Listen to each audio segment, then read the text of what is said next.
నమస్తే, నేను మీ doctor Saritha. Vaccine లేదా టీకా అంటే ఏంటి? ఎలాగైతే పోలీసులకు శత్రువులను ఎదుర్కోవడానికి ట్రైనింగ్ ఇస్తామో, అలాగే ఈ వ్యాక్సిన్ మన శరీరానికి రకరకాల ఇన్ఫెక్షన్స్ని ఎదుర్కోవడానికి ట్రైనింగ్ అనేది ఇస్తుంది.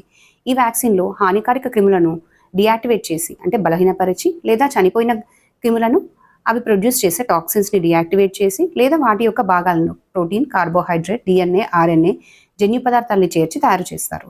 ఈ వ్యాక్సిన్స్ వల్ల మన ఇమ్యూన్ సిస్టమ్, రోగనిరోధక వ్యవస్థ యాక్టివేట్ అయ్యి antibodies, immune cells, memory cells తయారవుతాయి.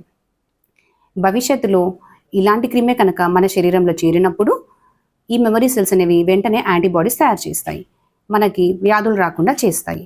ఇవాళ నేను మరియు మా బాబు ఒక ప్రాణాంతకమైన ఇన్ఫెక్షన్ నుంచి కాపాడుకోవడానికి ఒక వ్యాక్సిన్ తీసుకున్నాం. ఇదేంటో తెలుసుకోవాలనుకుంటున్నారా? డిస్క్రిప్షన్లో ఉన్న లింక్ని క్లిక్ చేయండి మరియు స్త్రీ సంజీవిని ఛానల్ని విజిట్ చేయండి. Thank you.